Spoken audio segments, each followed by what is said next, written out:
Que la paix, la miséricorde et les bénédictions d'Allah soient sur vous, mes chers frères et sœurs. Aujourd'hui, je vais partager avec vous les détails d'un voyage qui a profondément bouleversé mes émotions et mes pensées.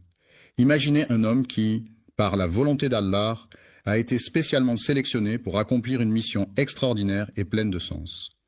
Il s'agit de l'histoire de l'humanité, un récit qui commence avec un homme qui, dans un premier temps, ignore complètement son rôle et son importance dans ce vaste récit. Dans un monde en ruine, il y a des individus qui sont constamment assaillis par le doute, qui se posent des questions incessantes et qui luttent en silence contre les épreuves qui se dressent sur leur chemin. Cependant, il est indéniable que cet homme est appelé à jouer un rôle crucial dans l'évolution des événements historiques. Il s'agit de le personnage tant attendu, qui était espéré avec impatience depuis longtemps par les fans, a enfin fait son apparition. L'imam al-Mahdi est une figure largement reconnue et respectée par de nombreuses personnes en raison de sa renommée et de son influence dans la communauté. Mais peu conscient de son voyage intérieur, un voyage mystérieux composé de découvertes surprenantes et de réflexions profondes. Il est fréquent de ressentir des doutes profonds et de se poser des questions sur sa solitude, jusqu'à ce qu'un message vienne éclairer la situation et apporter un peu de réconfort. Un message invisible, caché et mystérieux vient tout bouleverser en arrivant de manière inattendue, défiant la perception de ceux qui ne peuvent le voir. Ceux qui se contentent de regarder les choses en surface sans chercher à les approfondir, passent à côté de la richesse et de la profondeur des messages divins qui leur sont adressés. Un signal silencieux est un moyen de communication qui est transmis sans produire de son audible. Cela peut être utilisé dans divers contextes pour transmettre des informations de manière discrète, sans attirer l'attention des autres. Lorsque quelqu'un choisit Allah et décide de suivre sa voie, il peut être assuré que des bénédictions et des grâces spéciales lui seront envoyées par le Tout-Puissant. Dès cet instant, sa vie sera transformée et rien ne sera plus jamais comme avant. Plus jamais les choses ne seront comme avant. Ce constat, souvent sous-estimé, implique un changement profond et durable dans la situation présente. Le cheminement du mardi, jour de la semaine situé au 3e rang après le lundi et avant le mercredi, est une transition de l'obscurité, état de manque de lumière, vers la lumière, source de clarté et de visibilité.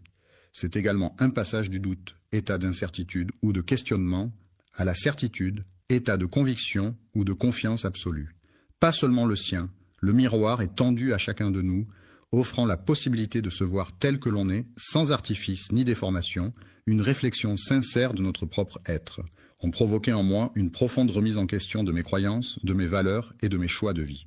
Il n'a jamais pris le temps de se tourner vers Allah pour chercher à comprendre quel est son rôle dans ce monde et pourquoi il est ici, en ce jour précis. Nous allons prendre le temps d'analyser en détail ce voyage mystérieux, en le décortiquant étape par étape pour en découvrir tous les secrets cachés. Nous allons scruter chaque aspect de cette aventure, explorer les moindres recoins et en révéler toute la richesse. Les signes qui entourent les luttes intérieures qu'il affronte sont nombreux et variés. Il peut s'agir de changements d'humeur fréquents, de difficultés. Assalamu alaikum wa rahmatullahi wa barakatuh, chers frères et sœurs. Nous sommes très honorés de vous avoir parmi nous ce soir. Qu'Allah vous récompense pour chaque seconde que vous consacrez à la recherche du savoir et à l'invocation de lui. Si vous souhaitez soutenir notre travail, qu'il s'agisse de diffuser des rappels islamiques, d'accueillir des érudits ou de créer des contenus plus utiles, vous pouvez dès maintenant envoyer un super chat ou un super merci via YouTube, Inch'Allah.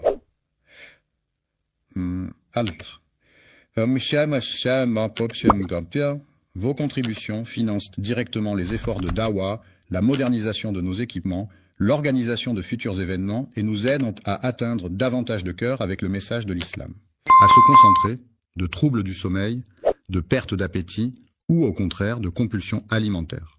Tous ces éléments témoignent de la complexité des défis auxquels il est confronté dans son monde intérieur. Allah guide progressivement cette personne vers une certitude solide et inébranlable, l'accompagnant avec douceur et détermination sur ce chemin de foi. Ce récit s'inspire des textes des récits prophétiques tels que ceux présents dans les écrits des savants et des érudits de renom. Ibn Arabi, célèbre philosophe et poète soufi du Moyen-Âge, dissimule ses idées profondes et précieuses, telles des perles rares. Malheureusement, Peu nombreux sont ceux qui prennent le temps de les découvrir et de les apprécier à leur juste valeur.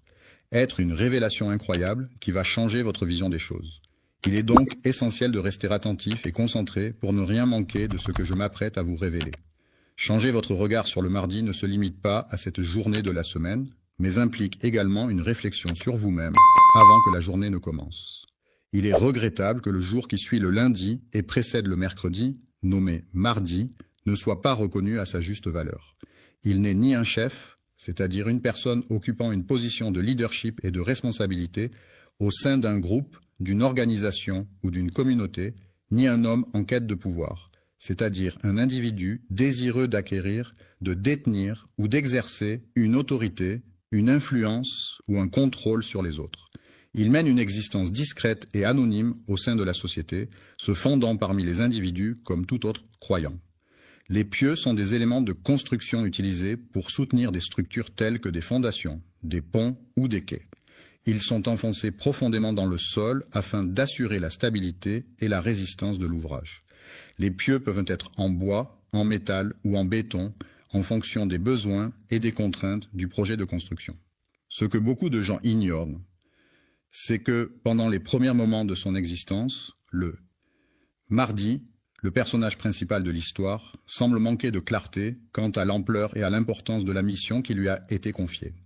Des doutes semblent l'assaillir, le plongeant dans une certaine incertitude quant à la marche à suivre. Il questionne et observe attentivement le monde qui l'entoure, constatant qu'il est malheureusement empli d'injustice, de tyrannie et de déséquilibre. La corruption est un fléau qui ronge profondément la société. Son impact est tel que le cœur de celui qui en est victime en souffre intensément. Cependant, il ignore encore la véritable nature de ce qu'il ressent, ne réalisant pas pleinement les conséquences dévastatrices de la corruption sur sa vie et sur son environnement. Le changement de comportement est souvent le premier signe révélateur qu'il se passe quelque chose d'inhabituel en lui. Il est décrit de manière détaillée et précise dans le texte. Il existe de nombreux hadiths qui mettent en avant les qualités d'un homme au comportement exemplaire, humble et pieux. Cherchant à échapper à l'agitation et à l'éclat des projecteurs, il se réfugie dans la quiétude de la nuit pour laisser libre cours à ses prières et à ses larmes. Il implore Allah pour obtenir des réponses à propos des péchés du monde, mais malheureusement, il ne reçoit pas de réponse. Encore une fois, il convient de souligner que cette personne n'est pas un héros public, mais plutôt un serviteur discret qui mène une vie modeste et réservée au sein de la société. Le doute, ce sentiment d'incertitude et de questionnement, peut parfois s'installer sans prévenir, sans qu'on ait une vision claire et précise de ce que l'avenir nous réserve. Ce doute sincère qui habite son cœur, ce questionnement profond et authentique qui le pousse à se tourner vers Allah, même face à l'inconnu qui l'entoure. Au commencement de son voyage spirituel, il ne revendique aucune appartenance particulière, ne se rattache à aucune doctrine en particulier et ne se définit par aucun titre ou étiquette spécifique. Ne cherche pas à obtenir de la reconnaissance de la part des autres, d'un autre, car il est important de rester authentique et de faire les choses pour soi-même, sans attendre de gratification extérieure. Il pense même que, selon ses propres réflexions et analyses approfondies, il est fort probable que, il est vrai que parmi les gens, il en existe certains qui sont considérés comme plus dignes que lui. Cependant, Allah a un plan pour lui. Il le guide, l'instruit et le purifie de ses imperfections. La forge symbolise la capacité de résister et de se renforcer face aux défis et aux difficultés rencontrées dans le monde. Les conflits, qu'ils soient d'ordre personnel, professionnel, familial ou international, sont des situations de désaccord, de tension ou d'opposition entre deux parties ou plus, qui peuvent résulter de divergences d'opinion, d'intérêts ou de valeurs. Ces conflits peuvent émerger pour diverses raisons, telles que des malentendus, des différences culturelles, des enjeux de pouvoir, des ressources limitées ou des objectifs contradictoires. Ils peuvent se manifester de différentes manières, allant de simples désaccords verbaux à des confrontations physiques ou même à des guerres ouvertes. Ainsi, la gestion et la résolution des conflits sont des enjeux importants à tous les niveaux de la société, nécessitant des compétences de communication, de négociation, de médiation et de diplomatie pour parvenir à des solutions pacifiques et durables.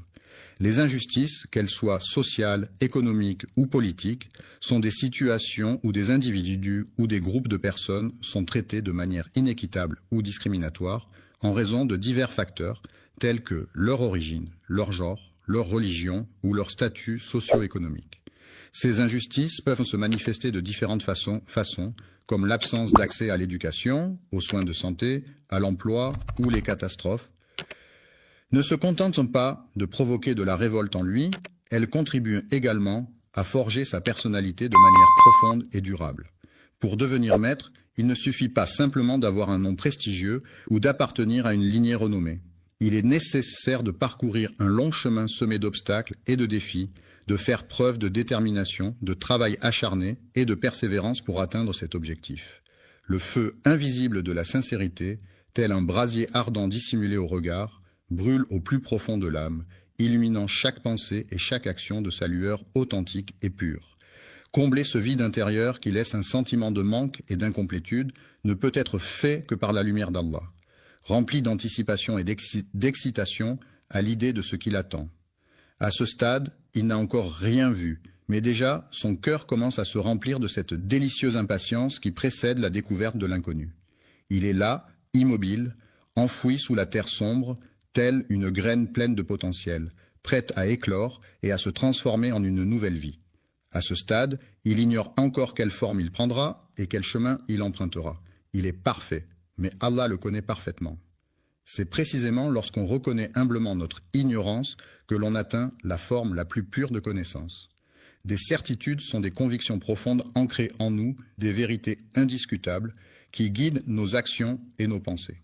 Elles représentent des éléments sur lesquels nous nous appuyons pour avancer dans la vie, des piliers sur lesquels nous construisons notre identité et nos choix. Il commence à remarquer que le monde qui l'entoure subit des changements visibles, que ce soit au niveau de la nature, de l'environnement ou de la société. Des événements troublants se succèdent à une vitesse fulgurante, provoquant des conflits armés dans différentes régions du monde. Dans les terres saintes, les alliances se brisent, la confusion s'installe et il semble que les tyrans prennent le contrôle. Les prix des produits de première nécessité s'envolent sans aucune gêne, mettant ainsi une pression financière supplémentaire sur les ménages. Pendant ce temps, les populations se retrouvent démunies, sans leadership ni direction claire pour les guider à travers ces moments difficiles. Il le voit et prend le temps de l'observer attentivement, ce qui provoque une réaction en lui. On pourrait dire que chaque événement extérieur semble résonner avec une corde invisible, profondément enfouie en nous, réveillant ainsi des émotions et des réactions insoupçonnées. Au plus profond de son être, il éprouve un sentiment de malaise face à ce désordre qui règne autour de lui, comme s'il pressentait qu'il était le prélude à une annonce importante. De plus en plus grand, l'enfant observe avec curiosité et émerveillement le spectacle des mosquées se vidant de leurs fidèles. Pour lui, c'est un moment mystérieux et fascinant, bien qu'ils ne comprennent pas encore pleinement ce qui se passe. Leur spiritualité, qui représente leur relation profonde avec le sacré, se manifeste à travers leurs croyances, leurs pratiques religieuses, leurs rituels et leur connexion avec le divin. Il observe attentivement la scène où les oulémas, ces érudits religieux respectés, se séparent en deux groupes distincts, chacun défendant une interprétation différente. En même temps, il perçoit nettement les cris déchirants des opprimés, témoignant de leur souffrance et de leur désespoir. Plus il observe attentivement ce monde en train de s'effondrer, plus il ressent profondément la souffrance des peuples oubliés. Il ressentait une pression intérieure grandissante qui n'était pas simplement liée à de l'ambition, mais à d'autres facteurs également. Ce n'est pas de cela dont nous parlions précédemment. La colère peut être comparée à un appel silencieux, un pressentiment qui se manifeste comme une voix muette à l'intérieur de soi, une émotion intense qui cherche à s'exprimer sans faire de bruit. Il murmure doucement « Prépare-toi ». Mais ce qui le marque le plus, ce ne sont pas seulement les éléments extérieurs et visibles, mais aussi les aspects plus subtils et intangibles qui ont une influence profonde sur lui. Les événements extérieurs, également connus sous le nom de synchronicité, se manifestent comme des coïncidences significatives et mystérieuses qui semblent aller au-delà de simples explications rationnelles. Ces synchronicités peuvent être perçues comme des signes ou des messages provenant de l'univers, nous invitant à être attentifs aux connexions subtiles entre les différents aspects de notre vie. Ces coïncidences étranges ne peuvent être pleinement appréciées et comprises que par un cœur attentif et sensible aux signes subtils de l'univers. Il arrive parfois que cet individu tombe fortuitement sur des versets qu'il lit sans réellement chercher, et pourtant, ces versets semblent étrangement résonner en lui, comme s'ils avaient été spécialement choisis pour lui transmettre un message. Je fais l'expérience de rêves récurrents qui présentent invariablement les mêmes symboles et les mêmes scènes à chaque fois. Il est fasciné par les paroles des anciens, ces textes anciens qu'il a découverts au moment opportun et qui résonnent en lui avec une profonde signification. Cela le pousse à réfléchir profondément sur les raisons pour lesquelles ces signes l'affectent de cette manière.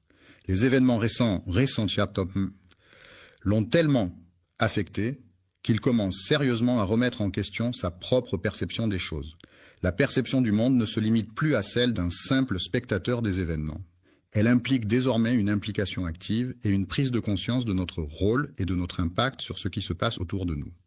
Lorsqu'il est choisi pour devenir le témoin d'un dessein, la personne en question se retrouve dans une situation où elle ne saisit pas encore pleinement le rôle qui lui incombe.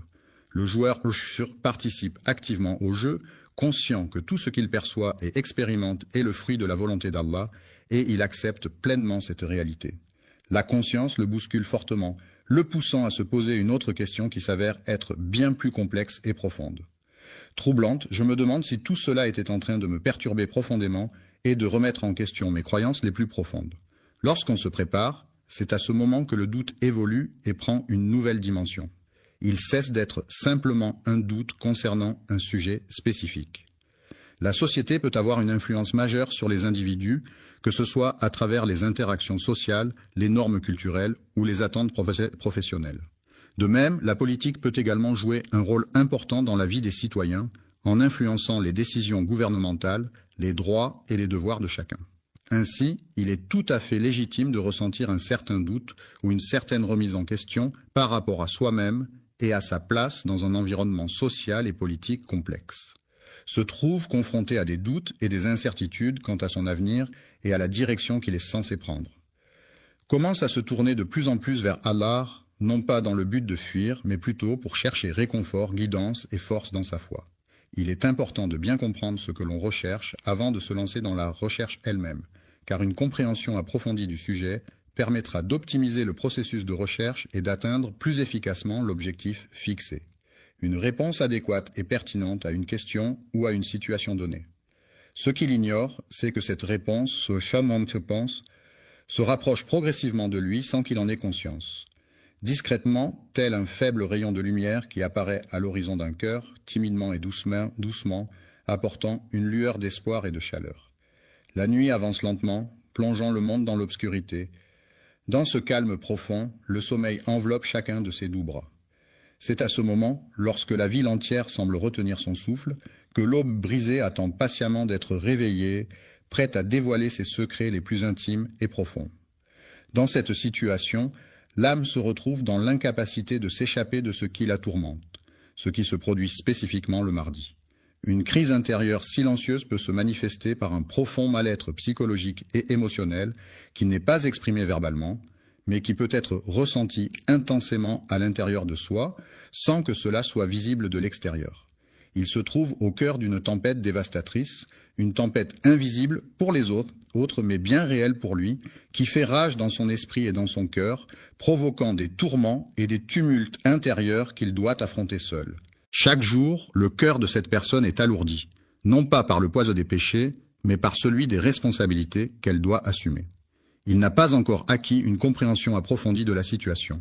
Il commence à se poser des questions sur la nature de ses sentiments, se demandant s'il s'agit véritablement d'une forme d'amour ou simplement d'une affection profonde. Il se demande s'il est en train de vivre une simple illusion ou s'il est en train de recevoir quelque chose de réel. Une chose, un objet, un élément ou un élément spécifique. Il rêve plus souvent de rêves immenses, qui se distinguent par leur précision, leur puissance et leur profondeur de sens. Des visages inconnus viennent à sa rencontre pour lui parler de différents endroits qu'il n'a jamais eu l'occasion de visiter jusqu'à présent. Il arrive parfois qu'il se retrouve entouré de personnes qu'il ne connaît pas, ce qui peut le mettre mal à l'aise et le pousser à se demander comment il s'est retrouvé dans cette situation inattendue.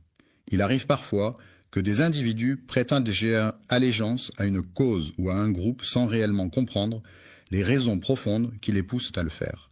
Cette situation se répète à chaque réveil, laissant la personne dans l'incompréhension de ses propres motivations. Avec le cœur profondément ému, il ne cherche pas seulement à interpréter les événements, mais il cherche avant tout à les comprendre et à en saisir toute la signification. Il cherche à comprendre les raisons pour lesquelles ses rêves reviennent de manière récurrente, c'est pourquoi il décide de se confier à quelqu'un. Allah pleure de tristesse et de compassion en observant les épreuves et les souffrances endurées par ses créatures sur terre. Je prie Allah de me guider vers la vérité absolue, de m'éclairer de sa lumière divine pour que je puisse discerner clairement le chemin à suivre. Et cette invocation ne surgit pas d'un rituel préétabli ou d'une formule figée, mais elle émerge spontanément, portée par l'émotion et la sincérité du moment. L'âme se trouve seule, sans personne autour d'elle pour comprendre ce qu'elle traverse, et elle-même ne parvient pas à saisir pleinement sa propre expérience. Il se pose des questions sur sa santé mentale, se demandant s'il est en train de perdre la raison ou s'il est simplement en train de traverser une période de confusion.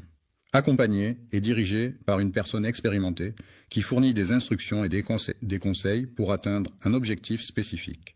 Ce moment, tel que décrit par Ibn Arabi, est ce qu'il nomme la traversée du vide, une étape cruciale où l'âme se trouve dans un état de transition et d'incertitude, en quête de sens et de compréhension. Elle se trouvait dans une situation délicate, oscillant entre le doute et la certitude, entre deux mondes qui semblaient s'opposer. Il y a un ordre divin qui régit l'univers, mais il existe également une nuit spéciale, un moment de prière unique et mystérieux, connu seulement de Dieu. C'est à ce moment précis que tout bascule, que les événements prennent une tournure inattendue et décisive. Ce n'est pas un miracle venu de l'extérieur, ce n'est pas une voix provenant d'une entité extérieure. Le ciel, avec ses nuances de bleu et de blanc, inspire un profond sentiment d'apaisement et de tranquillité. Un silence soudain s'est installé, créant une pause inattendue où aucun son ne venait troubler l'atmosphère, laissant place à une brève parenthèse de calme et de tranquillité. Lorsque son cœur cesse soudainement de se battre pour la première fois, il se retrouve dans un état de confusion totale, incapable de comprendre ce qui se passe en se basant sur la logique habituelle. Il ne comprend pas par des preuves concrètes, mais plutôt par la clarté de la lumière qui lui est apportée. Allah, par sa miséricorde infinie, illumine le cœur de chaque croyant en y apportant une lumière divine et bienfaisante qui guide ses pas et éclaire son chemin dans les moments de doute et d'obscurité. Dans cette lumière qui baigne la pièce, il parvient enfin à distinguer clairement ce qu'il refusait obstinément d'admettre. Il est celui qui doit assumer la responsabilité de ses actes. Allah, dans sa toute-puissance et sa sagesse infinie, prépare inlassablement et depuis des temps immémoriaux tout ce qui est nécessaire pour l'accomplissement de ses desseins divins. Ce n'est pas une source de fierté, mais plutôt une émotion négative, à savoir la peur. Après cette expérience éprouvante, il a pris conscience que le contrôle de sa propre vie lui échappait désormais, qu'il n'était plus le seul maître à bord de son existence. Le simple croyant se réveille un matin, conscient qu'il aura à se lever, à se laisser guider et à affronter l'oppression qui règne autour de lui, dans le but de rassembler les forces nécessaires pour lutter contre cette injustice. Une situation difficile et éprouvante, qui représente un poids écrasant que la plupart des gens ne pourraient pas endurer, mais malgré cela, cette peur est provoquée par le sentiment de certitude qui l'accompagne.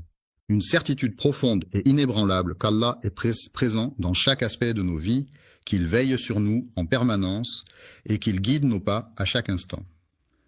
En sa présence, il sait qu'il pourra toujours compter sur une épaule sur laquelle s'appuyer en cas de besoin et qu'il pourra partager ses pensées en toute confiance, sachant qu'il ne sera jamais jugé et que la sincérité sera toujours au cœur de leurs échanges. Cette certitude devient sa force, car, quand Allah choisit un serviteur, il lui accorde sa protection, sa guidance et sa miséricorde, ce qui lui permet de surmonter les épreuves avec confiance et détermination. Il revêt son habit de lumière, le parant de 1000 éclats chatoyants, le rendant ainsi prêt à affronter et supporter des fardeaux que nul autre ne saurait endurer. Le Mahdi, après avoir longtemps douté, a finalement acquis une certitude inébranlable. Ce savoir, solidement ancré en lui, constitue désormais le noyau central de son être. La mission consiste en une tâche ou un objectif spécifique assigné à une personne ou à un groupe qui doit être accompli dans un certain délai et selon des modalités définies. Elle peut impliquer diverses actions, responsabilités et étapes à suivre pour atteindre le but fixé. Lorsque la certitude s'ancre profondément dans son cœur, le Mahdi ne devient pas une simple croyance, mais plutôt une conviction inébranlable qui guide chacun de ses actes et décisions. Soudainement, sans crier gare, un chef de guerre ou un personnage public décide de se retirer de la scène médiatique et de mener une vie discrète, loin des projecteurs et de l'agitation du monde. Il est conscient que le temps tel qu'il est perçu par Allah diffère de celui des hommes, et il demeure patient en attendant le signal attendu, n'est pas facilement accessible ou obtenu. Il patiente avec patience, prenant le temps d'observer attentivement son environnement. Il s'efforce d'apprendre et de se former en silence, sans faire de bruit, afin de mieux assimiler les informations qui lui sont présentées. Entre dans une phase de silence actif, ce moment où il ne ressent plus le besoin de s'exprimer verbalement. Il n'est plus tourmenté par le doute qu'il habitait auparavant et préfère maintenant laisser parler son silence, qui en dit parfois bien plus long que des mots. Dans l'attente stratégique et stratégique, il est conscient que tous les événements à venir seront minutieusement planifiés et contrôlés par une entité ou une personne spécifique. Allah agit avec calme et sérénité, prenant le temps nécessaire pour chaque chose, sans se laisser emporter par la précipitation ni la confusion. Cette attente, loin d'être une perte de temps, est en réalité une période propice à la réflexion et à la préparation. L'inaction peut être vue comme une période de préparation intense pendant laquelle on réfléchit, on planifie et on se prépare mentalement avant d'agir. Il cherche à renforcer sa connexion spirituelle en pratiquant la méditation, en lisant des textes sacrés et en participant à des rituels religieux. Il prend le temps de réfléchir profondément à ses motivations et à ses objectifs, cherchant à éliminer toute forme d'ambiguïté ou de confusion. Il consacre des heures à approfondir ses connaissances et à se former dans le but d'atteindre une compréhension plus approfondie et plus nuancée des sujets qui l'intéressent. Il passe son temps à lire attentivement les récits des prophètes, des réformateurs et des guides qui l'ont précédé. Il réalise qu'il sera confronté à des défis qui ressemblent fortement à ceux que d'autres ont déjà dû surmonter par le passé. Les grands serviteurs d'Allah, tels que Moussa face à Pharaon et Ibrahim face aux défis, ont montré un courage et une détermination inébranlables dans leur mission de transmettre le message divin malgré les obstacles et les épreuves auxquelles ils ont été confrontés. L'adoration des idoles, telle que Mohammed, qui se trouvait confronté à une société entièrement immergée dans cette pratique. L'ignorance est un état de manque de connaissances ou d'informations sur un sujet particulier. Dans cette situation de manque de préparation, il arrive fréquemment qu'un message caché lui soit transmis de manière récurrente. Avertissement subtil qui résonne comme un écho lointain, à peine perceptible, mais néanmoins présent, comme un murmure porté par le vent. Les paroles des savants du passé, telles que celles d'Ibn Arabi, philosophe et mystique musulman andalou du XIIe siècle, sont riches en sagesse, en profondeur et en réflexion métaphysique. Ibn Arabi a laissé derrière lui un héritage intellectuel important, caractérisé par sa vision holistique de l'existence, sa poésie mystique et ses interprétations ésotériques des enseignements islamiques. Ses écrits ont influencé de nombreux penseurs et ont continué à susciter des débats. Dans ses écrits profonds, l'auteur évoque de manière réfléchie et approfondie un sujet qui le préoccupe et qui suscite en lui une réflexion intense et complexe. Un principe fondamental est un concept ou une règle de base qui sert de fondement à une théorie, une pratique ou un système. Il représente une idée essentielle et incontournable qui guide la réflexion ou l'action dans un domaine spécifique. Celui qui est sélectionné et favorisé par Allah, selon sa volonté et ses desseins divins, aura la chance et le privilège de bénéficier de ses grâces et de sa protection. Initialement endommagé, l'objet a été ensuite réparé et remis en état selon les normes en vigueur. Le modèle divin, faisant référence à une entité ou à un être considéré comme parfait, idéal et d'une nature supérieure, est souvent utilisé pour symboliser la perfection et servir de guide moral ou spirituel dans diverses cultures et religions à travers le monde. Il lui rappelle avec insistance et de manière répétée que la tâche qu'elle doit accomplir est essentielle pour la réussite du projet en cours. La guidance n'est pas réservée à une élite ou à un groupe restreint de personnes, mais elle est accessible à tous ceux qui en ressentent le besoin. La responsabilité incombe à la personne spécifiquement désignée pour cette tâche. Allah doit être prêt à perdre tout ce qu'il possède, que ce soit des biens matériels, des êtres chers ou tout ce qui lui est cher et précieux. Il attache une grande importance à ce monde pour y trouver sa place et s'épanouir. Le mardi, il était entièrement absorbé par la réflexion sur l'au-delà, se plongeant profondément dans la contemplation de ce qui se trouve au-delà de notre existence terrestre. En méditant sur ces signes, il parvient à les comprendre et à en saisir la signification. Il sera confronté à différents peuples avec des cultures, des traditions et des modes de vie variés. Les soldats se retrouvaient dans une situation désespérée, confrontés à des ennemis particulièrement rusés et redoutables. Les savants corrompus, c'est-à-dire ceux qui ont détourné leur savoir à des fins malhonnêtes, ainsi que leurs compagnons qui les soutiennent dans leurs actions répréhensibles. Encore plongés dans un sommeil profond, ils devront se réveiller et s'unir à leurs compagnons pour commencer la journée. La purification de l'eau, une tâche essentielle pour garantir sa potabilité et sa sécurité sanitaire, ne pourra être réalisée efficacement en utilisant uniquement la méthode de filtration. Cette approche se caractérise par une méthode directe et sans fioritures, privilégiant une transparence totale et une honnêteté sans faille. Envers Allah, par la véracité absolue de nos croyances, par la sincérité inébranlable de notre dévotion et par la fidélité inébranlable à ses enseignements sacrés. Il est important de prendre en considération les actions qu'il a entreprises ainsi que les décisions qu'il a prises. Les paroles, qui sont les mots prononcés ou chantés dans une chanson, constituent un élément essentiel de la musique. Elles permettent de transmettre des émotions, des messages et des histoires aux auditeurs, créant ainsi une connexion profonde entre l'artiste et son public. Les paroles peuvent être poétiques, engagées, romantiques, humoristiques ou introspectives, reflétant la diversité des expériences humaines et des sentiments universels. Elles sont souvent soigneusement écrites et choisies pour leur impact et leur capacité à toucher les gens d'une manière unique et personnelle. Il est conscient du fait que les premiers à agir auront un avantage certain par rapport aux autres participants. Reconnaître sa mission et comprendre pleinement son rôle au sein de l'organisation peuvent s'avérer être des tâches ardues pour certains individus, en raison de la complexité des attentes et des responsabilités qui leur incombent. Il y a un grand nombre de personnes présentes à la réunion. Il arrive parfois que même des personnes qui semblent être croyantes, il est probable qu'ils le rejetteront car il devra faire face à son plus grand combat. Il ne s'agira pas de quelque chose provenant de l'extérieur, mais plutôt de quelque chose provenant de l'intérieur.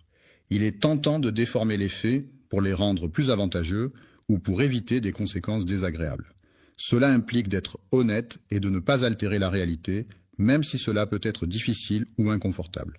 Toutes les structures et les éléments qui l'entourent s'effondreront brusquement, le laissant ainsi au milieu des décombres et de la destruction. Cette solitude ne lui fait plus peur, car elle a appris à apprécier les moments de calme et de réflexion qu'elle lui offre. Il a eu l'opportunité de voir le message qui lui était destiné. Il a ressenti un appel profond et irrésistible, une sorte d'attraction puissante qui l'a poussé à agir. Pendant les nuits silencieuses, il perçoit distinctement les moindres bruits et les sons les plus discrets qui l'entourent. Ce que le monde ne veut plus écouter, c'est le bruit incessant, des conflits, des discours haineux et des divisions qui alimentent les tensions et les incompréhensions entre les individus. La promesse d'Allah, qui est mentionnée dans le Coran, est une garantie absolue et infaillible qui se concrétise systématiquement et de manière incontestable dans la vie des croyants. Mais cette opportunité n'est accessible qu'aux individus qui possèdent la compétence requise. La patience, cette qualité si précieuse, consiste en la capacité à supporter les difficultés et les contrariétés avec calme et sérénité, sans se laisser emporter par l'impatience ou la frustration. La certitude est un sentiment profondément ancré en lui qui guide chacun des pas de l'imam tout au long de son voyage. Al-Mahdi ne commence pas son règne en s'installant sur un trône majestueux et imposant, symbole traditionnel de pouvoir et d'autorité. Une armée ne se définit pas seulement par la présence de soldats en uniforme et d'armes visibles, mais aussi par une lutte invisible qui se joue en coulisses, impliquant des stratégies, des alliances et des tactiques secrètes.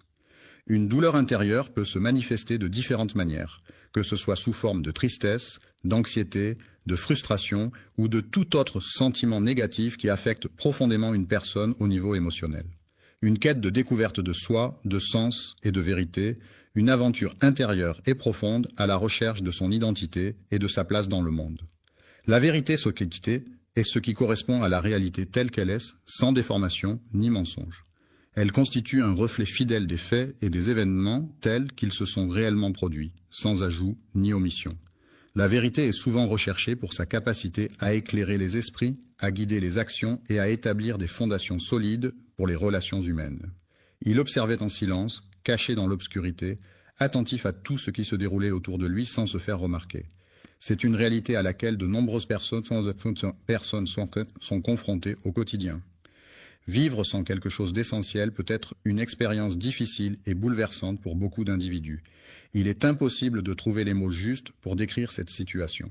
C'est Allah, dans sa sagesse infinie, qui sélectionne avec soin et attention ceux dont le cœur est empli de douleur et de chagrin, les éprouvant ainsi d'une manière particulière. Il est important de noter que la vérité ne réside pas nécessairement du côté de ceux qui crient le plus fort. En effet, la vérité peut parfois se trouver dans la discrétion, la réflexion et la pondération, plutôt que dans l'exubérance et le bruit. Il purifie et il brise en même temps, agissant de manière contradictoire mais complémentaire. Le processus de purification implique souvent une forme de destruction ou de séparation des éléments impurs, permettant ainsi une transformation profonde et nécessaire. Reconstruit, le monde se transforme et évolue, offrant de nouvelles perspectives et opportunités pour ceux qui y habitent. Il reconnaît enfin que ce n'est pas ce qu'il pensait au départ. Le couronnement représente le point culminant d'un long processus, marquant la fin des préparatifs et le début d'un nouveau chapitre dans la vie de la personne couronnée. Le combat intérieur, souvent méconnu et difficile à comprendre pour la plupart des gens, est une lutte personnelle et profonde qui se déroule à l'intérieur de soi-même. Le fait de passer du temps avec ses frères et sœurs le mardi n'est pas une activité habituelle pour moi. Un mythe est une histoire traditionnelle qui a été transmise de génération en génération, souvent utilisée pour expliquer des phénomènes naturels, des coutumes ou des croyances. Ces récits mythologiques peuvent être basés sur des événements réels ou imaginaires et sont souvent associés à des dieux, des héros ou des créatures fantastiques. Les mythes peuvent jouer un rôle important dans la culture d'une société en transmettant des valeurs, des enseignements moraux ou en renforçant l'identité collective. Il est indéniable qu'il existe une dimension spirituelle qui dépasse le monde matériel et qui englobe des aspects de l'existence humaine qui vont au-delà de ce qui est tangible et mesurable. Le voyage dont il est question concerne chacun d'entre nous, car il peut avoir un impact sur nos vies, nos perspectives et nos expériences personnelles. Un miroir est un objet réfléchissant qui renvoie une image fidèle de ce qui se trouve en face de lui. Il est souvent utilisé comme outil pour se regarder et s'assurer de son apparence physique. Certains considèrent le miroir comme un moyen de se rassurer ou de se remettre en question, car il reflète non seulement l'apparence extérieure, mais peut aussi renvoyer une image de soi plus profonde, invitant à la réflexion et à l'introspection. Ainsi, le miroir peut être perçu comme un compagnon pour ceux qui doutent. Amen. Louange à Allah, le Tout-Puissant et Miséricordieux, Créateur de l'univers et de toutes choses visibles et invisibles. Que la paix et les bénédictions soient sur son nom, sur son prophète bien-aimé, le messager de la miséricorde pour l'humanité, qui a été envoyé pour guider les gens sur le droit chemin et leur apporter la lumière de la vérité et de la justice. Aujourd'hui, chers messagers, nous allons partir à la découverte de nouvelles choses passionnantes et enrichissantes. Il s'agit d'un groupe de personnes qui ont collaboré et travaillé ensemble pour la construction de la mosquée Al-Aqsa, un lieu de culte important situé à Jérusalem. Ils veulent détruire l'arche pour des raisons qui ne sont pas clairement définies. L'arche, Elisha, dans ce contexte, fait référence à un lieu ou une structure spécifique dont l'importance et la nature exacte ne sont pas explicitement mentionnées. Il est à la recherche d'une alliance qu'il désire ardemment, mais il est important de ne pas oublier quelques détails avant de commencer. Chers spectateurs, nous vous invitons cordialement à prendre quelques instants pour adresser une prière ou une pensée positive en faveur de nos frères et sœurs. Les habitants de Jérusalem se sentent opprimés en raison de diverses pressions politiques, sociales et économiques qui pèsent sur la ville depuis de nombreuses années. Les tensions historiques, les conflits religieux et les revendications territoriales contribuent à créer un climat de stress et d'incertitude parmi la population locale. L'article pour demander la protection et la guidance divine, ainsi que la paix intérieure et la force pour faire face aux défis du quotidien. Cette vidéo représente le strict minimum que nous pouvons faire pour répondre aux attentes de notre public et maintenir notre présence en ligne. Ce que nous pouvons faire pour obtenir l'acceptation d'Allah, c'est implorer sa miséricorde et sa clémence, l'invoquer avec sincérité et dévotion, multiplier les actes d'adoration et de bienfaisance, suivre les enseignements du prophète Mohammed, que la paix et les bénédictions d'Allah soient sur lui, et chercher à améliorer constamment notre comportement et nos actions pour gagner son agrément. Les actions que nous entreprenons et les invocations que nous formulons. La mosquée Al-Aqsa est l'un des lieux les plus sacrés de l'islam, situé à Jérusalem, en Palestine. C'est le 3e lieu saint de l'islam après la Mecque et Médine. La mosquée Al-Aqsa est un symbole de la foi musulmane et de l'importance de Jérusalem dans l'histoire religieuse. La première direction de prière vers laquelle les musulmans se tournaient au tout début de l'islam, avant que la Qibla ne soit changée pour la Kaaba à la Mecque, était Jérusalem. Cela faisait partie des premières pratiques religieuses instaurées par le prophète Mohammed et ses compagnons. Les débuts de l'islam ont vu les premiers musulmans pratiquer leur foi sans encore recevoir l'ordre d'Allah de se tourner vers la Qibla. La Kaaba est également connue sous le nom de la mosquée sacrée de la Mecque. C'est un lieu de culte central pour les musulmans du monde entier, vers lequel ils se tournent lors de leurs prières quotidiennes. L'islam est considéré comme le lieu béni où les anges descendent du ciel pour transmettre les messages divins. C'est également l'endroit où les prophètes, choisis par Dieu, ont prié et reçu des révélations pour guider et enseigner les croyants. Le prophète Mohammed, que la paix et les bénédictions de Dieu soient sur lui, a vécu un événement extraordinaire et miraculeux, connu sous le nom d'Isra et Miraj. Il a été transporté de la Mecque à Jérusalem lors de l'Isra, où il a effectué un voyage nocturne, et ensuite il a été élevé aux cieux lors du Miraj, où il a rencontré plusieurs prophètes et a reçu les commandements de la prière. Un voyage nocturne est un déplacement effectué pendant la nuit, lorsque la lumière du jour a disparu et que l'obscurité règne. C'est une expérience particulière qui peut offrir des sensations différentes par rapport à un voyage diurne, avec des paysages souvent transformés par la nuit et une atmosphère plus calme et mystérieuse. Le Saint-Coran est le livre sacré de l'islam révélé par Allah au prophète Mohammed, que la paix et les bénédictions, assalamu alaykum et rahmatullah, et barakatuh, mes chers frères et sœurs, qu'Allah vous bénisse tous. Avant de commencer, je tiens à vous informer que le super chat est activé sur cette vidéo. Si vous vous sentez inspiré par le message ou si vous souhaitez soutenir la chaîne et nous aider à diffuser les paroles de l'islam à travers le monde, n'hésitez pas à utiliser la fonction de super chat pendant la diffusion en direct. Chaque contribution nous aide à poursuivre ce travail de la dawa, Inch'Allah. Soit sur son prophète bien-aimé, le messager de la miséricorde pour l'humanité, qui a été envoyé pour guider les gens sur le droit chemin et leur apporter la lumière de la vérité et de la justice. Aujourd'hui, chers messagers, nous allons partir à la découverte de nouvelles choses passionnantes et enrichissantes. Il s'agit d'un groupe de personnes qui ont collaboré et travaillé ensemble pour la construction de la mosquée Al-Aqsa, un lieu de culte important situé à Jérusalem. Ils veulent détruire l'arche pour des raisons qui ne sont pas clairement définies. L'arche, dans ce contexte, fait référence à un lieu ou une structure spécifique dont l'importance et la nature exacte ne sont pas explicitement mentionnées. Il est à la recherche d'une alliance qu'il désire ardemment, mais il est important de ne pas oublier quelques détails avant de commencer. Chers spectateurs, nous vous invitons cordialement à prendre quelques instants pour adresser une prière ou une pensée positive en faveur de nos frères et sœurs. Les habitants de Jérusalem se sentent opprimés en raison de diverses pressions politiques, sociales et économiques qui pèsent sur la ville depuis de nombreuses années. Les tensions historiques, les conflits religieux et les revendications territoriales contribuent à créer un climat de stress et d'incertitude parmi la population locale. L'article pour demander la protection et la guidance divine, ainsi que la paix intérieure et la force pour faire face aux défis du quotidien. Cette vidéo représente le strict minimum que nous pouvons faire pour répondre aux attentes de notre public et maintenir notre présence en ligne.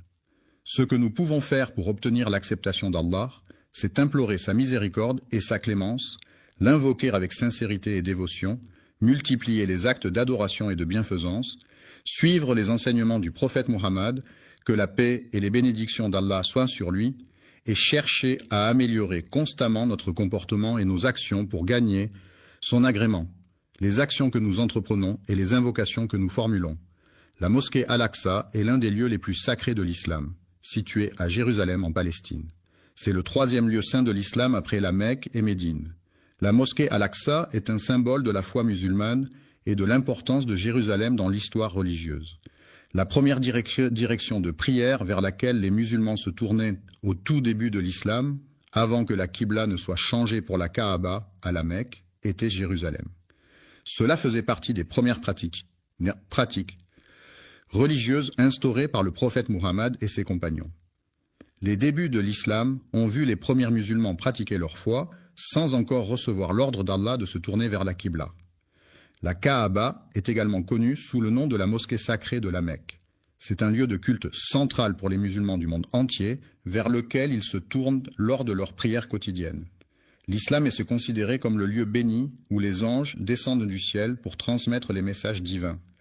C'est également l'endroit où les prophètes, choisis par Dieu, ont prié et reçu des révélations pour guider et enseigner les croyants. Le prophète Mohammed, que la paix et les bénédictions de Dieu soient sur lui, a vécu un événement extraordinaire et miraculeux, connu sous le nom d'Isra et Miraj. Il a été transporté de la Mecque à Jérusalem lors de l'Isra, où il a effectué un voyage nocturne, et ensuite il a été élevé aux cieux lors du Miraj, où il a rencontré plusieurs prophètes et a reçu les commandements de la prière. Un voyage nocturne est un déplacement effectué pendant la nuit, lorsque la lumière du jour a disparu et que l'obscurité règne. C'est une expérience particulière qui peut offrir des sensations différentes par rapport à un voyage diurne, avec des paysages souvent transformés par la nuit et une atmosphère plus calme et mystérieuse. Le Saint-Coran est le livre sacré de l'islam révélé par Allah au prophète Muhammad, que la paix et les bénédictions d'Allah soient sur lui à travers l'archange Gabriel. Louange à Dieu qui a permis à son serviteur de voyager de nuit. Le serviteur travaille à la mosquée sacrée, un lieu de culte important pour les musulmans situé à la Mecque. Alhamdulillah, je vois un beau soutien arriver dans le super chat, qu'Allah récompense chacun de vous. Votre soutien nous aide à atteindre plus de cœurs et d'âmes avec la beauté de l'islam. Si vous regardez et souhaitez également participer, cliquez simplement sur l'icône super chat et envoyez votre message. Jazakum Allah khayran. En Arabie Saoudite. Nous continuons notre réflexion sur la mosquée Al-Aqsa, lieu saint situé à Jérusalem, dont nous avons béni les alentours. La mosquée Al-Aqsa, également connue sous le nom d'Al-Aqsa, est située à Jérusalem et est considérée comme le troisième lieu saint de l'islam. Il est recommandé de voyager vers la ville de Médine après avoir visité la mosquée sacrée de la Mecque. Cette ville est en effet un lieu saint pour les musulmans, car c'est là que se trouve la mosquée du prophète ainsi que sa tombe. De plus, Médine est riche en histoire et en spiritualité, offrant aux visiteurs l'opportunité de se plonger davantage dans la culture islamique. La ville de la Mecque, située en Arabie Saoudite, est un lieu saint pour les musulmans du monde entier. C'est là que se trouve la mosquée du prophète Mohammed, appelée Masjid al-Haram. Cette mosquée a une histoire riche et ancienne qui remonte à plusieurs siècles. C'est le lieu de pèlerinage annuel pour des millions de fidèles lors du Hajj, l'un des 5 piliers de l'islam. La Terre Sainte est une région chargée d'histoire et de spiritualité depuis des millénaires. De nombreux prophètes y ont vécu et prié, laissant ainsi une empreinte indélébile sur ce territoire sacré. Protection. Cependant, malgré les mesures mises en place pour assurer sa sécurité, cette mosquée bénie a été la cible de nombreuses tentatives visant à perturber sa tranquillité et sa sérénité. La ville sera le théâtre de la grande destruction causée par les croisés, qui laisseront derrière eux un paysage de ruines et de désolation. La bataille de la fin des temps, également connue sous le nom de la bataille finale, est un événement majeur dans de nombreuses croyances et religions à travers le monde. Elle est souvent décrite comme le point culminant de l'histoire humaine, marquant la fin des temps tels que nous les connaissons. Selon certaines traditions, cette bataille sera suivie du rassemblement de l'humanité au jour du jugement dernier, où chacun sera jugé selon ses actions et ses croyances. Le jugement a eu lieu à l'endroit où se trouve la mosquée Al-Aqsa. La mosquée Al-Aqsa est située à Jérusalem, plus précisément sur le mont du Temple, dans la vieille ville. C'est le 3e lieu saint de l'islam et un site d'une grande importance historique et religieuse pour les musulmans. La ville est située dans la région du sud-est de Jérusalem, qui se trouve au cœur de la Palestine. Elle a été érigée sur une zone géographique spécifique, marquée par son histoire et sa culture. Une colline très haute et centrieuse, connue sous le nom de la colline de Moria Al-Aqsa, est composée de plusieurs éléments distincts. La ville regorge de bâtiments et de monuments, comptant plus de 200 sites remarquables tels que des dômes imposants, des églises historiques, des musées renommés, des statues emblématiques et bien d'autres merveilles architecturales à découvrir. Le cours des mosquées est orné de magnifiques mihrabs, de majestueux minbars, de hauts minarets, de puits d'eau fraîche et de nombreux autres éléments architecturaux et décoratifs. La mosquée Al-Aqsa, située à Jérusalem, a été construite en premier par le calife omeyyade Abd al-Malik au 8e siècle. Elle est considérée comme le 3e lieu saint de l'islam, après la Mecque et Médine. Un lieu de prière qui a été construit sur terre après la mosquée sacrée de la Mecque, qui est le lieu le plus saint de l'islam et vers lequel les musulmans du monde entier se tournent pour prier. Un jeune homme, âgé d'une vingtaine d'années, se tenait debout devant le magasin, observant attentivement les passants. Le prophète a exprimé une parole pleine de sagesse et de guidance dans un hadith rapporté par l'un de ses compagnons fidèles. Abou est un artiste talentueux qui excelle dans le domaine de la musique, où il déploie tout son savoir-faire et sa passion pour offrir des créations uniques et captivantes à son public. La musique est un art universel qui se manifeste à travers une combinaison de sons organisés de manière harmonieuse, rythmée et mélodieuse. Elle peut évoquer des émotions, des souvenirs, des sensations et des pensées, et elle est présente dans toutes les cultures à travers le monde, jouant un rôle important dans la vie quotidienne des individus. J'ai demandé au messager d'Allah une question importante concernant un sujet. Avant de terminer, je tiens à remercier tous ceux qui ont soutenu via Super Chat aujourd'hui, qu'Allah accepte votre sadaqa et bénisse votre risque. N'oubliez pas d'aimer, de partager et de vous abonner si vous avez trouvé cette vidéo bénéfique. Et si vous souhaitez soutenir le contenu futur, Super Chat est toujours disponible pendant nos sessions en direct. Gardez-nous dans vos doigts et jusqu'à la prochaine fois. Assalamu alaikum wa rahmatullahi wa barakatuh. Religieux qui me préoccupait. La première mosquée jamais construite sur terre est la mosquée sacrée à la Mecque. C'est en effet le lieu saint le plus ancien de l'islam, où les musulmans se rendent en pèlerinage pour accomplir le Hajj. J'ai posé une question, puis il a répondu en me disant qu'il se rendait à la mosquée. Le hadith a été rapporté par l'imam al-Bukhari dans son recueil de hadiths authentiques, ainsi que par l'imam Muslim dans son Sahih, qui sont parmi les recueils les plus fiables et les plus respectés dans la tradition islamique.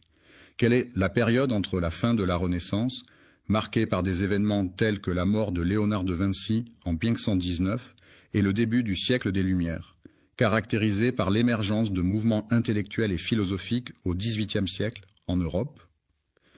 La construction de la Kaaba, ce lieu saint situé à la Mecque, a été ordonnée par le prophète Ibrahim, Abraham et son fils Ismaël selon les croyances musulmanes. Ce monument a une grande importance dans l'islam car il est considéré comme la maison de Dieu sur terre et est au cœur du pèlerinage annuel, le Hajj. Il s'est écoulé une période de 40 ans entre les deux événements, peu importe l'endroit où tu te trouves lorsque l'heure de la prière arrive. Viens prier, car tout autour de toi, la terre entière s'offre comme un lieu de culte où tu peux te recueillir et te connecter spirituellement. La mosquée Al-Aqsa, située à Jérusalem, est l'une des plus anciennes mosquées du monde. Certains historiens affirment que sa construction remonte au 8e siècle, ce qui en fait un lieu de culte d'une grande importance historique et religieuse. C'est la communauté des Jébusiens, habitants de la région depuis plusieurs générations, qui a entrepris la construction du mur sud bien avant la naissance de la personne en question. L'islam, cette religion monothéiste fondée au 7e siècle par le prophète Mahomet, a profondément marqué l'histoire de Jérusalem. En effet, les premiers habitants de cette ville étaient des peuples anciens qui pratiquaient déjà des formes de spiritualité et de culte bien avant l'avènement de l'islam. Ce sont les habitants de la région qui ont construit la ville avant l'arrivée du prophète Ibrahim, que la paix soit sur lui. Abraham, le prophète bien-aimé d'Allah, a accompli ses prières avec une ferveur sincère et profonde dans cette magnifique mosquée. Il a prié pour le bien-être et la guidance de son fils bien-aimé Ismaël, ainsi que pour son autre fils Isaac, que la paix soit sur eux. Le petit-fils, c'est-à-dire le fils du fils ou de la fille d'une personne, est un membre de la famille qui occupe une place particulière. Il est généralement le descendant direct d'un grand-parent et est souvent choyé et aimé par ses grands-parents. Le lien qui unit un grand-parent à son petit-fils est souvent très fort et empreint de tendresse et de complicité. Yacoub, que la paix soit sur lui, a également vécu dans cet endroit. Le contrôle de Jérusalem, ça a été transféré à plusieurs reprises au cours de l'histoire.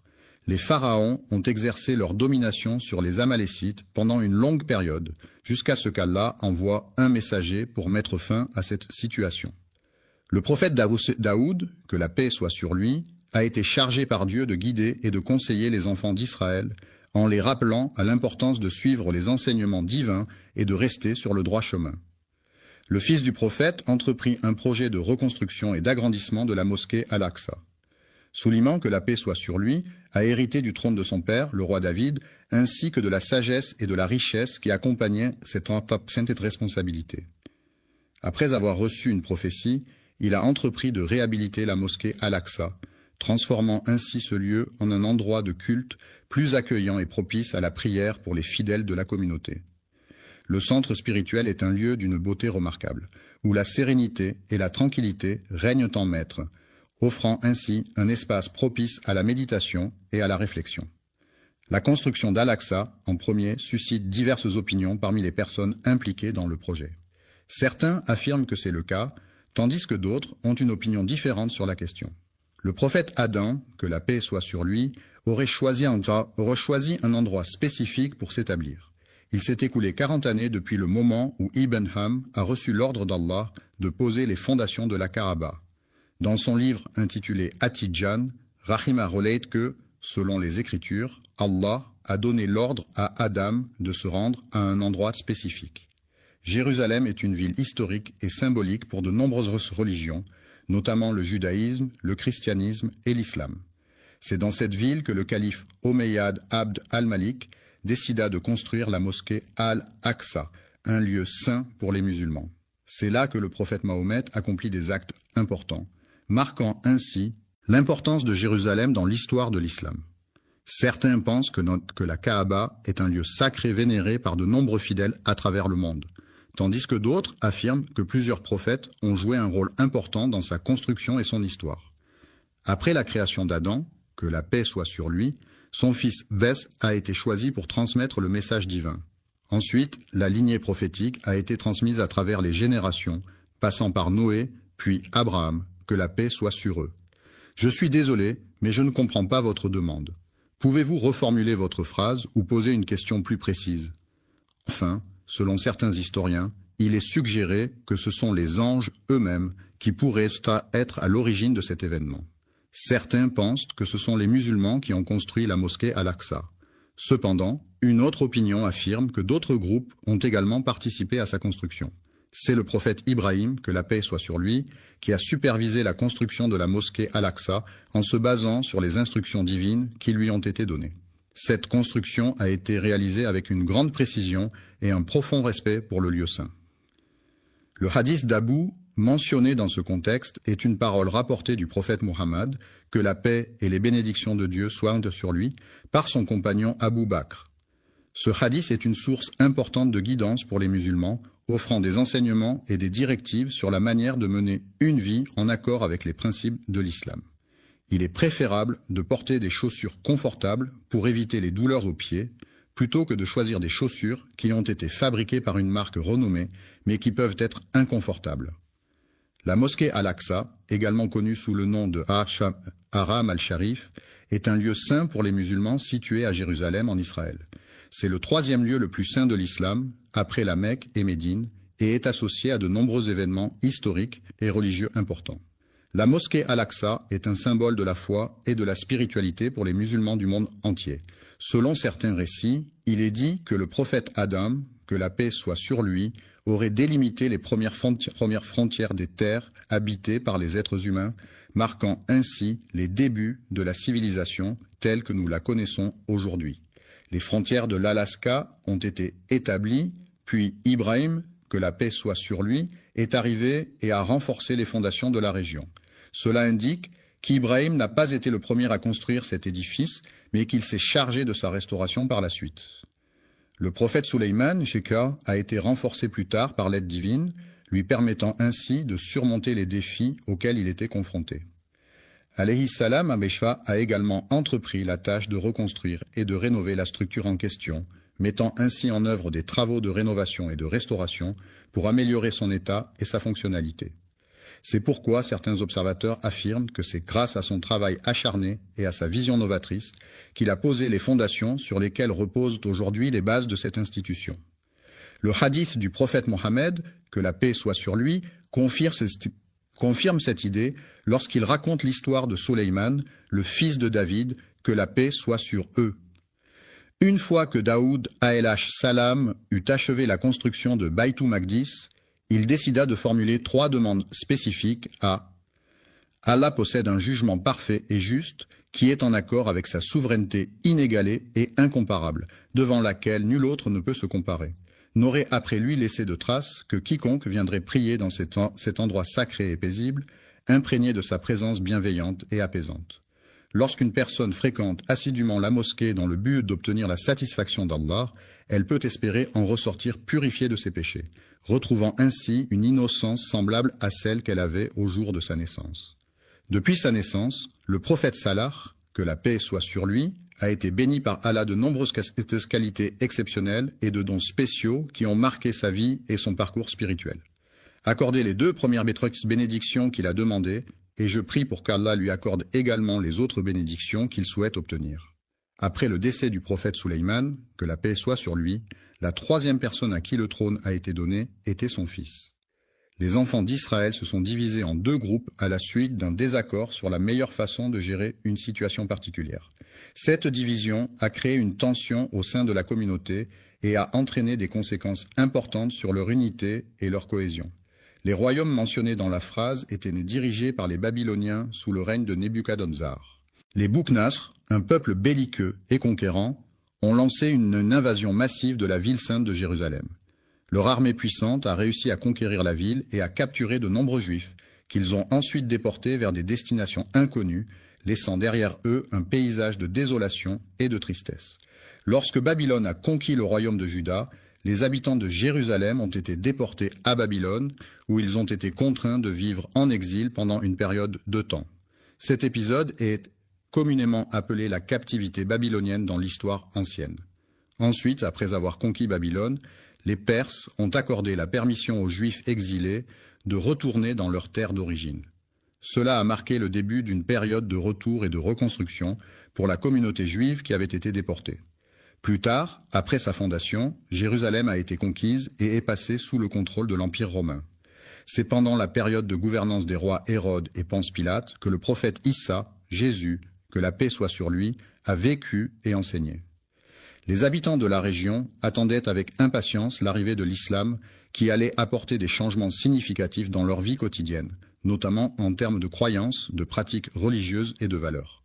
De plus, ils aspiraient à la libération de leur peuple de l'oppression et de l'injustice qui sévissaient depuis trop longtemps. Après l'avènement de l'islam, les musulmans de la région d'Al-Andalus ont entrepris la conquête de Jérusalem, une ville sainte pour les 3 grandes religions monothéistes que sont le judaïsme, le christianisme et l'islam. Cette conquête a marqué un tournant majeur dans l'histoire de la région, avec des implications politiques, religieuses et culturelles profondes. Le califat de Ouar ibn al-Attab, qui était le successeur du prophète Mohammed dans la gouvernance de la communauté musulmane, prit la décision de la restauration de la mosquée Al-Aqsa, qui a été laissée à l'abandon pendant des siècles, est un projet majeur qui vise à redonner à ce lieu de culte toute sa splendeur et sa fonctionnalité. Ce processus de restauration implique non seulement la rénovation des structures physiques de la mosquée, mais aussi la préservation de son histoire et de sa signification culturelle et religieuse. Tout au long de l'histoire, le bâtiment principal a été le cœur névralgique de l'ensemble du site, accueillant divers événements, cérémonies et activités essentielles à la vie de la communauté. La prière à la mosquée Al-Aqsa et à la mosquée Al-Qibli, sous le règne du calife Omeyyade Muawiyah Ayyer, était un acte de dévotion important pour les fidèles de l'époque.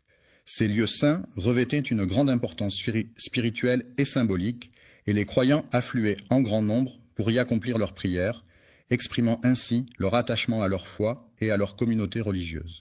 Abi Fian a pris la décision de restaurer entièrement sa maison, la reconstruisant en utilisant des matériaux solides tels que la pierre. Ce projet de rénovation a été réalisé avec soin et minutie, dans le but de redonner à la maison son éclat d'antan. Le règne du calife Abd al-Malik ibn Marwan a été marqué par une phase de rénovation d'une ampleur sans précédent. Durant cette période, de nombreux projets de construction et de réaménagement ont été entrepris dans tout le califat, témoignant de la volonté du calife de moderniser et d'embellir les villes sous son autorité. Il a été décidé de construire le dôme du Rocher à proximité de la mosquée Al-Aqsa. Cet édifice, également appelé Qubbat as-Sakra, a été érigé sur l'esplanade des mosquées à Jérusalem. Une question cruciale se pose. Pourquoi est-ce qu'ils veulent détruire? Quels sont les motifs qui les poussent à vouloir causer une telle destruction? La mosquée Al-Aqsa, également connue sous le nom de Haram al-Sharif, est un lieu saint pour les musulmans situé à Jérusalem en Palestine. C'est le troisième lieu le plus saint de l'islam, après la Mecque et Médine. La mosquée Al-Aqsa est un symbole de l'histoire et de la spiritualité islamique et elle est un lieu de prière et de rassemblement pour les fidèles du monde entier. Allah nous a déjà mis en garde contre les manigances des Juifs qui cherchent à semer la corruption dans le monde. Il est important de rester vigilant et de ne pas tomber dans leurs pièges, car leur objectif est de semer le chaos et la discorde. Dans le Coran, Allah mentionne qu'il a établi des décrets pour les enfants d'Israël, comme il est écrit dans le livre saint. Il est fort probable que vous rencontriez la corruption sur Terre à plusieurs reprises, car il s'agit malheureusement d'un phénomène récurrent qui peut se manifester de différentes manières et à différents moments de votre vie. Les personnes qui élèvent le Coran avec un orgueil excessif révèlent en réalité leur nature profonde et leur manque d'humilité. Leur complot est un plan, élaboré et soigneusement conçu, dans lequel ils excellent en utilisant la ruse et la manipulation pour parvenir à leur fin. Le mensonge est un acte qui consiste à déformer la vérité dans le but de tromper autrui. En semant le mensonge, on crée un climat de méfiance et d'incertitude qui peut mener à la corruption et à l'injustice. En effet, lorsque les individus sont induits en erreur par des mensonges, ils peuvent prendre des décisions préjudiciables pour eux-mêmes ou pour autrui. De plus, le mensonge peut détourner les gens du chemin de la vérité et de l'intégrité, les éloignant ainsi de valeurs essentielles à une société juste et équilibrée. Ils attisent les conflits et les guerres au nom d'Allah, contribuant ainsi à propager les péchés et les discordes parmi les gens. Les perversions sont des comportements sexuels considérés comme déviants par rapport aux normes sociales et culturelles en vigueur. Elles peuvent se manifester de différentes manières, telles que des fantasmes sexuels atypiques, des pratiques sexuelles non conventionnelles ou des attirances pour des objets inanimés. Ces comportements peuvent être source de souffrance pour la personne qui en est affectée, ainsi que pour son entourage. Les individus en question ont commis l'acte de mettre fin à la vie des prophètes, en plus de les avoir diffamés et rejetés. Les mécréants ont exprimé leur hostilité envers les anges d'Allah, ces êtres célestes purs et dévoués, chargés de transmettre les messages divins et d'exécuter les commandements du Créateur de l'univers. Afin d'éviter de tomber dans les pièges qui pourraient nous être tendus, il est essentiel de rester constamment vigilant et sur nos gardes. Il est important de chercher à comprendre les véritables intentions des individus, car celles-ci peuvent en révéler leur objectif ultime, qui pourrait être de causer des dommages ou de détruire quelque chose. Alexa et ses fidèles ont décidé de bâtir un temple en l'honneur de leur divinité, affirmant ainsi leur engagement envers leur foi et leur dogme religieux.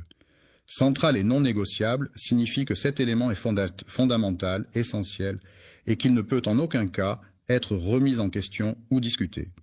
Cela implique que cette caractéristique est primordiale et qu'elle doit être respectée sans exception. Ils ne sont venus en Palestine que pour une seule raison, à savoir pour assister à la cérémonie de mariage de leur cousin éloigné.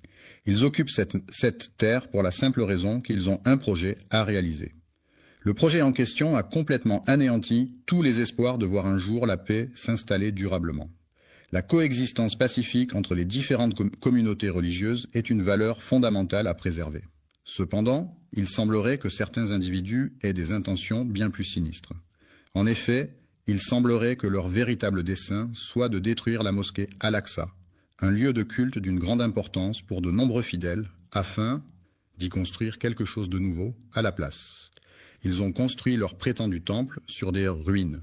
Cependant, il est important de se demander ce que le mot « temple » signifie réellement. Le temple, qui est un lieu de culte et de prière, revêt une importance majeure dans la croyance juive. Il est considéré comme un lieu saint où les fidèles se rassemblent pour adorer et se connecter avec Dieu selon les enseignements de leur religion. Le mot « temple » désigne un édifice de grande taille, généralement consacrés à des pratiques religieuses ou spirituelles, où les fidèles se réunissent pour prier, méditer ou célébrer des rituels en l'honneur de divinités ou de forces supérieures. Pour désigner tout lieu de culte, qu'il s'agisse d'une église, d'une mosquée, d'un temple ou de toute autre structure dédiée à la pratique religieuse, mais en prenant en compte le contexte où la croyance a été altérée, déformée ou manipulée. Des personnes de confession juive, c'est-à-dire des individus appartenant à la religion juive, qui est l'une des plus anciennes religions monothéistes au monde et qui a une histoire riche et complexe. Le temple est un lieu de culte et de prière où les fidèles se rassemblent pour vénérer la divinité à laquelle il est dédié. Il s'agit d'un édifice religieux souvent richement décoré, symbolisant la présence de la divinité et servant de point de rencontre entre les croyants et le sacré. Le temple revêt donc une grande importance dans de nombreuses traditions religieuses à travers le monde, et il est souvent considéré comme un lieu sacré où les rituels et les cérémonies sont célébrés. La maison de l'Éternel, également connue sous le nom de la maison de Dieu, est un lieu de culte et de prière où les fidèles se rassemblent pour vénérer et adorer le Seigneur. C'est un endroit sacré et symbolique où la spiritualité et la foi se manifestent à travers les rituels religieux et les cérémonies qui y sont célébrées. Des documents historiques authentiques et fiables apportent des preuves irréfutables concernant la véracité des faits liés au prophète Sulayman, que la paix soit sur lui. La mosquée Al-Aqsa a été soigneusement construite par Ibrahim, que la paix soit sur lui, en mettant un soin particulier dans son architecture. La cathédrale était majestueuse et magnifique avec ses hautes tours gothiques, ses vitraux colorés et ses sculptures détaillées. Cependant, certains individus de confession juive, qui se sont égarés dans leurs croyances, ont malheureusement propagé des mensonges et des fausses informations à son sujet. Ils ont attribué cette construction à leur temple, dédié au dieu de la prospérité et de la fertilité, un lieu de culte important pour la communauté locale où les fidèles se rassemblent régulièrement pour prier et célébrer des rituels traditionnels. Sulayman et Khonsat est considéré par certains comme étant la plus grande imposture selon les juifs sionistes qui affirment que cette figure historique est sujette à une manipulation de la vérité. Il est affirmé, de manière trompeuse, que Sulayman, que la paix soit sur lui, aurait érigé son temple sur le rocher de Jérusalem, un lieu de grande importance historique et religieuse pour les musulmans, les chrétiens et les juifs. Le mont Moria est une imposante montagne située dans la région nord de la France, plus précisément dans les Alpes. Cette montagne majestueuse s'élève à une altitude de 684 mètres et offre un panorama à couper le souffle sur les vallées environnantes. Connu pour sa beauté naturelle et sa richesse en biodiversité, le mont Moria est un lieu prisé des randonneurs et des amoureux de la nature en quête de dépaysement et d'aventure. Ce mont correspond à l'emplacement actuel de la mosquée Al-Aqsa, un lieu de culte important pour les musulmans situé à Jérusalem. La mosquée Al-Aqsa est le troisième lieu saint de l'islam et est associé à des événements historiques et religieux significatifs. Le dôme du rocher, situé à Jérusalem, est souvent appelé à tort le mont du Temple par certaines personnes. Il est dit que le seul vestige restant de leur temple imposant et majestueux serait un mur chargé d'histoire et de spiritualité, connu sous le nom de mur des lamentations. Il est prévu que nous partions en vacances en Arabie Saoudite. Ils ont complètement altéré la vérité en modifiant de manière délibérée et trompeuse les faits initiaux. Selon l'histoire, il est affirmé que la construction du temple de Salomon a été un projet d'une grande envergure nécessitant des années de planification, de travail acharné et de compétences architecturales exceptionnelles. La domination de l'empire babylonien a perduré pendant plus de 3 siècles, jusqu'à ce que le roi Nabuchodonosor II prenne le pouvoir. Après la destruction de Babylone, il est essentiel de rechercher et de documenter avec précision les faits historiques afin de retracer de manière authentique et fidèle les événements qui ont eu lieu dans cette cité antique de Mésopotamie. Le premier édifice construit dans cette région était une petite maison en pierre, située au bord de la rivière, entourée de quelques arbres fruitiers et d'un jardin potager soigneusement entretenu par les habitants du village. Le site d'Al-Aqsa a été restauré à plusieurs reprises au fil du temps afin de préserver son histoire et sa valeur patrimoniale. Ces restaurations ont permis de maintenir l'intégrité du site et de le rendre accessible au public pour les générations futures. Après Ibrahim, que la paix soit sur lui, plusieurs prophètes ont prié dans la grotte d'Al-Aqsa, y compris Zacharia, que la paix soit sur lui. Salam à Yahya, que la paix soit sur lui. salam à Issa ibn Maryam, que la paix soit sur lui, et salam même à notre prophète. Mohammed, que la paix soit sur lui, est considéré par les musulmans comme le dernier prophète envoyé par Dieu pour transmettre sa parole et guider l'humanité. Les héritiers du prophète Sulayman, que la paix soit sur lui, se distinguent des juifs égarés par leur attachement aux enseignements divins et leur fidélité à la voie tracée par ce noble prophète. Les habitants de la cité de Tamud, à qui Allah a envoyé le prophète Sulayman, que la paix soit sur lui, n'ont malheureusement pas reconnu sa véritable mission prophétique. Au lieu de le considérer comme un messager divin, ils l'ont minimisé à un simple sorcier ou magicien, ignorant ainsi la grandeur de son message et de sa mission. Un roi, dans le but de promouvoir et de légitimer son idéologie, a délibérément altéré les faits historiques à son avantage. Le sionisme est un mouvement politique et idéologique qui prône l'établissement et le soutien d'un État juif en Israël, considéré comme le foyer national du peuple juif. Ce mouvement a émergé à la fin du XIXe siècle en réponse aux persécutions et discriminations subies par les Juifs en Europe. Sulayman, paix soit sur lui, a entrepris la construction de la mosquée Al-Aqsa dans le seul but de créer un lieu dédié à l'adoration exclusive d'Allah, où les fidèles pourraient se rassembler pour prier et se rapprocher de leur Créateur.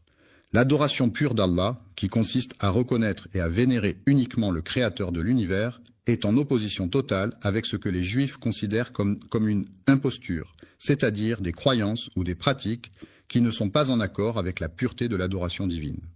Le prophète Sulayman, que la paix soit sur lui, a construit le temple d'Al-Aqsa dans le but spécifique de le consacrer à l'adoration exclusive d'Allah. D'Allah le très miséricordieux et le très clément. L'unicité de Dieu est un concept fondamental dans de nombreuses religions monothéistes, telles que le christianisme, l'islam et le judaïsme. Il s'agit de la croyance en un seul Dieu, suprême et indivisible, qui est à l'origine de toute création et qui détient un pouvoir absolu sur l'univers. Cette unicité divine est souvent associée à des attributs, tels que l'omnipotence. La glorification d'Allah, qui est l'adoration la plus élevée et la plus pure, est un acte de dévotion profonde et de reconnaissance envers le Créateur de l'univers, qui mérite d'être loué et honoré en tout temps et en toutes circonstances. Honnête, franc, véridique, authentique, loyal, fidèle, intègre, droit, véritable, loyal, franc, direct, sans détour, sans hypocrisie, sans mensonge, sans dissimulation, sans tromperie, sans faux semblant, sans artifice, sans feinte, sans déguisement, sans dissimulation, sans arrière-pensée, sans calcul, sans malice, sans duplicité, sans fourberie, sans supercherie, sans tricherie, sans tromperie, sans duperie, sans subterfuge, sans ruse, sans mensonge, sans dissimulation, sans hypocrisie, sans faux semblant, sans artifice, sans déguisement, sans dissimulation, sans arrière-pensée, sans calcul, sans malice, sans duplicité, sans fourberie, sans supercherie, sans tricherie, sans tromperie, sans duperie, sans subterfuge, sans ruse. Ils ont commis le grave péché de falsifier la parole d'Allah en lui associant des partenaires, shirk, ce qui est une transgression majeure aux yeux de l'islam. L'associationnisme est une théorie psychologique qui postule que les idées se forment par association d'éléments simples pour créer des concepts plus complexes. Cette approche met l'accent sur les liens entre les idées et les expériences parvenues passées, soulignant l'importance des associations mentales dans la formation de la pensée et du comportement. Ils ont proféré des insultes à l'encontre d'Allah, le Tout-Puissant, en commettant l'acte odieux de prendre la vie de personnes innocentes. Les prophètes, dans différentes traditions religieuses à travers le monde, sont des individus considérés comme des messagers de Dieu ou des divinités. Ils jouent un rôle crucial en transmettant des messages divins, en guidant les croyants sur le chemin de la foi et en les exhortant à suivre les préceptes religieux. Ces figures prophétiques sont souvent vénérées pour leur sagesse, leur intégrité et leur dévouement à la spiritualité, et sont source d'inspiration pour de nombreux fidèles cherchant à approfondir leur relation avec le divin. Le prophète Daoud, paix soit sur lui, est totalement innocent de toute implication dans le polythéisme de son peuple. Il a toujours maintenu sa foi en un Dieu unique, malgré les pratiques polythéistes de ceux qui l'entouraient. Leur mensonge consiste à revendiquer de manière mensongère un héritage qui ne leur appartient pas légitimement. Mais il est important de souligner que les individus en question ont été identifiés comme étant des individus qui ont tendance à ne pas dire la vérité, à avoir des comportements pervers et à agir de manière malhonnête. Les criminels se demandent pourquoi les Juifs ont choisi de venir en ce lieu. La Palestine n'est pas simplement un lieu où les gens viennent chercher refuge ou une nouvelle maison, mais c'est aussi une terre chargée d'histoire, de culture et de traditions profondément enracinées. Lors de la période de colonisation, les colons avaient ça pour objectif principal de propager leur religion et de convertir les populations autochtones à leur foi. L'idéologie en question repose entièrement sur une interprétation erronée d'une prophétie issue du Coran, un texte sacré de la tradition judaïque. Ils ont falsifié des documents dans le but de prendre le contrôle des lieux saints de Jérusalem, considérés comme la terre promise dans les textes religieux. Leur objectif final est de détruire la mosquée d'Al-Aqsa, un lieu saint pour les musulmans, situé à Jérusalem, et de construire à la place ce qu'ils appellent un nouveau bâtiment. Selon leurs croyances, l'accomplissement de cette mission est perçu comme un moyen de garantir le salut et la protection des Juifs, conformément à la volonté d'Allah à leur égard. Il est nécessaire de mettre en place une stratégie efficace pour anéantir complètement leurs croyances dans le temple, en s'assurant de démanteler chaque pilier de leur foi et en mettant en place des mesures pour éviter les conflits qui pourraient nous amener à nous entretuer, car la protection de soi et de nos proches est une priorité essentielle. Les frères se battent contre leur mal, comme tu le sais déjà. Ô Allah, je te prie de les anéantir complètement, de les réduire à néant et de les éliminer de manière totale et définitive. La bénédiction est présente sur terre, dans les profondeurs de la mer et même dans les vastes étendues du ciel. Que la paix soit sur notre prophète signifie que nous souhaitons que la tranquillité, la sécurité et la bénédiction divine accompagnent et protègent le prophète. Mohammed, il est important que nous restions solidaires les uns avec les autres, en nous soutenant mutuellement dans les moments difficiles et en faisant preuve d'empathie et de compassion.